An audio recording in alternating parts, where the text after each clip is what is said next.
ಅಂಗನವಾಡಿ ಮಕ್ಕಳಿಗೆ ಸೇರಬೇಕಾದ 106 ಮೂಟೆ ಪಡಿತರ ಅಕ್ರಮ ದಾಸ್ತಾನು ಮಾಡಲಾಗಿದೆ.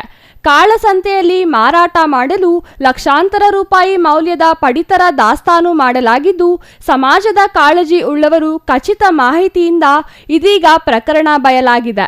ಅಕ್ಕಿ, ಬೇಳೆ, ಎಣ್ಣೆ, ಸಾಂಬಾರು ಪದಾರ್ಥ, ಮಸಾಲೆ, ಉಪ್ಪು ಸೇರಿದಂತೆ ಲಕ್ಷಾಂತರ ರೂಪಾಯಿ ಪಡಿತರ ಅಕ್ರಮವಾಗಿ ದಾಸ್ತಾನು ಮಾಡಿರುವ ಪ್ರಕರಣ ಬೆಳಕಿಗೆ ಬಂದಿದೆ.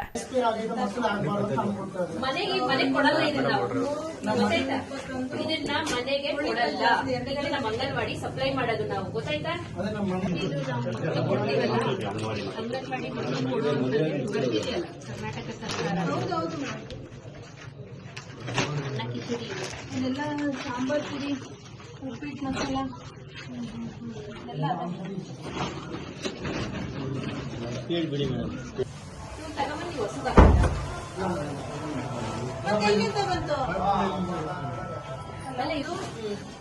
ಮತ್ತೆ anganwadi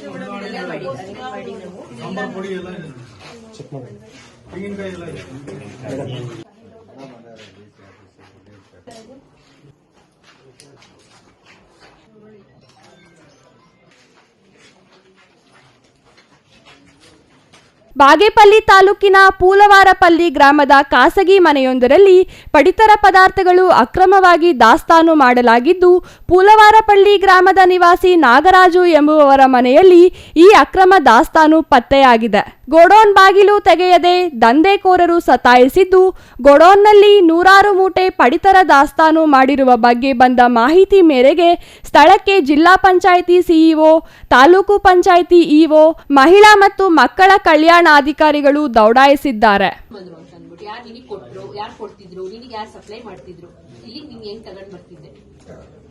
news bureau, CTV news, Chikkaballapur.